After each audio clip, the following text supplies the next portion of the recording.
วัสดีครับพบกับผมเช่นเคยครับในเอกทินเผือกก็น่าหายตาไปหน่อยนะครับช่วงนี้ที่บ้านน้ำท่วมนะครับน้ำเยอะไม่มีเวลาออกหมายเลยครับปลามันก็มีแต่ปลาเล็กๆนะครับวันนี้ก็ลองออกหมายมาชมหน่อยนะครับว่า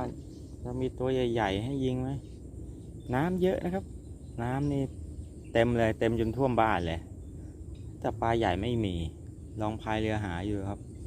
ลองเข้าหมายดูเดี๋ยวรอดูผลงานนะครับวันนี้จะมีปลาให้ชมไหมไปติดตามชมกันเลยครับไปปลามุกเลยโคจะลองหน่อย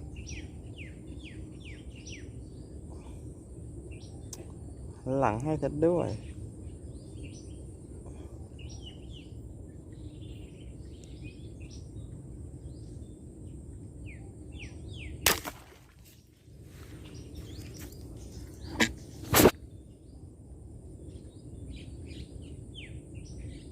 ได้ครับได้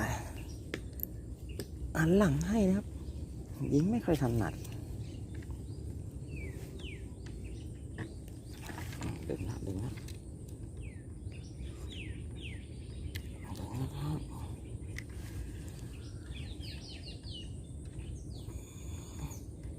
เห็นแต่ปากนะครับ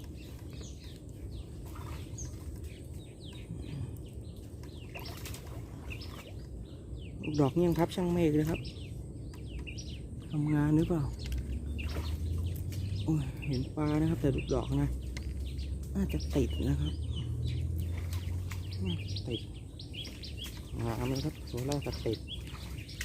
หมายแตกครับนี้ตัวสวยอยู่ครับ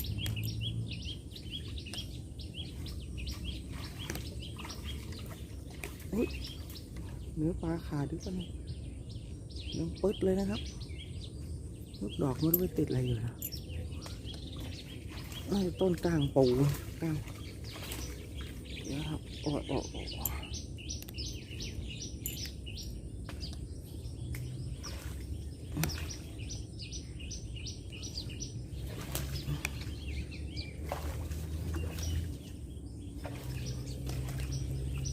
เดี๋ยวต้องลงไปปลดก่อนครับ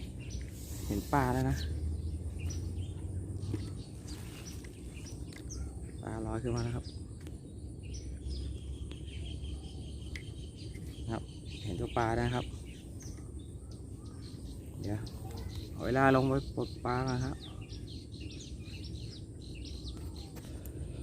มาแล้วครับตัวสวยเลยนี่แต้มแรกตัวสวยๆครับยักษ์ปลดปลาครับเงี้ยงพับช่างแม่ครับถ้าเข้ากลางตัวเข้าไม่หมิ่นนะไม่มีหลุดครับเชื่อใจได้ครับเงี้ยงพับช่างเมฆแต้มแรกครับตัวสวยๆเลยเปิดโพงให้โล่งนะครับ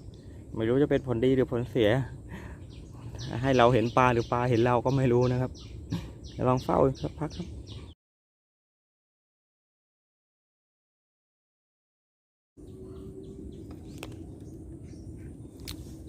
มีแต่ปลาเล็กเยอะครับเฝ้ารออยู่พอสมควรนะครับนานปลารอเยอะแล้วครับเป็นแพนะครับเป็นปลาเล็กเราไม่อยากยิงแล้ว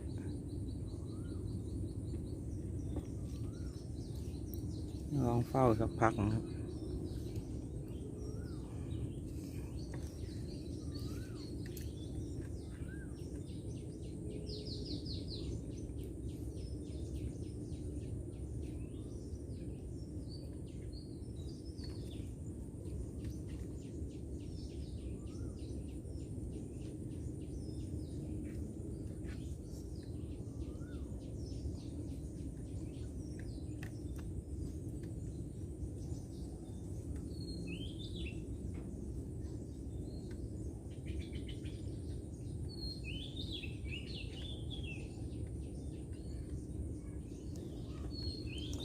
ถ้าเป็นปลาใหญ่ๆลอยนี่ยิงมันเลยนะครับโอ้โหเป็นแพไปหมดครับได้ครับปลาเล็กเดี๋ยวไว้ให้โตก่อนครับเจอกันถ้าใหญ่หายากจริง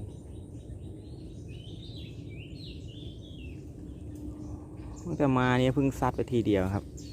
แล้วก็ได้ตัวนั้นไปแล้วก็เงียบไปเลย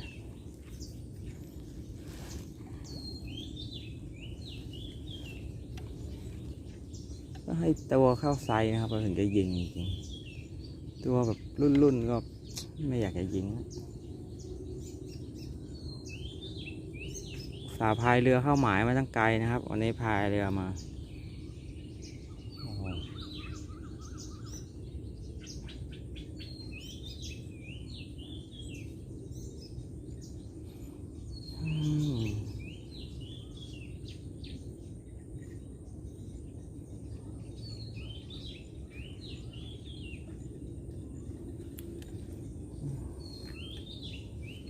บรรยากาศรอบๆนะครับรอบข้างนี่น้ำท่วมหมดครับน้ำเยอะครับน้ำเยอะจริงๆยอมรับครับ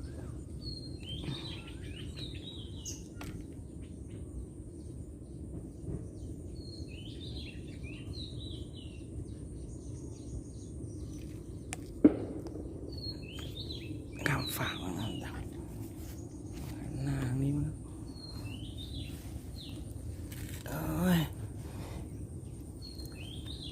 ริมนี้นี่เคยมานั่งยิงปลาชะโดครับโดก็เงียบไปเลยครับไม่เคยเจอตัวเลยหายแบบศูนย์ไปเลยครับย้ายที่ขึ้นแล้วมั้ง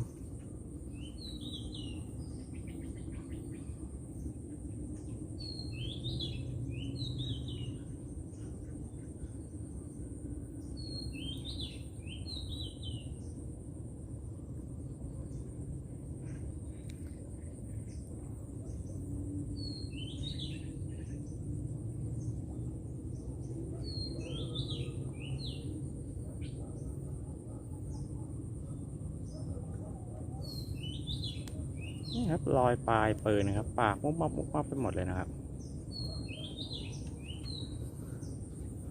แต่ตัวมันไม่ได้มันเป็นปลาเกลือครับถ้าเอาไปใส่เกลือตากคำเค็มโอ้โหกำลังสวยเลยครับปลายกยอครับประมาณที่ผมยกยองั้นอย่างนี้เราไม่ยิงครับมันยิงไปมันไม่ได้ปริมาณที่เยอะมันต้อง20-30ตัวขึ้นไปครับถึงจะทำปลาเกลือทีหนึ่งตากแดดทีหนึ่งได้ที4-5ตัวอย่างเงี้ยไปทำมันก็ไม่ใช่ก็เลยตัดสินใจไม่ยิงครับเลยยิงปลาใหญ่อย่างเดียวเรามายิงเงินเน้นปลาใหญ่นะครับรอเฝ้าสักพักถ้ามันมีก็คงจะต้องเปิดนะครับกลับบ้านในฝ่านั่งเอาเสียเวลาเปล่านะครับ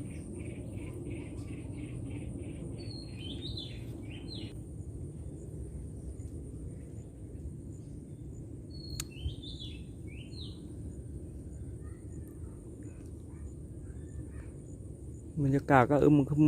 ไม่หมดครับฝนก็น่าจะเล่นอีกวันนี้น้ำมีบางก็ยุบลงไปหน่อยนึงเองมาอีกแล้วพายุไต้ฝุ่นมาปีนี้น้ำหนักจริงๆครับน้ำท่วมโอ้โหคงจะต้องถึงการแก่เวลาดีฝ่า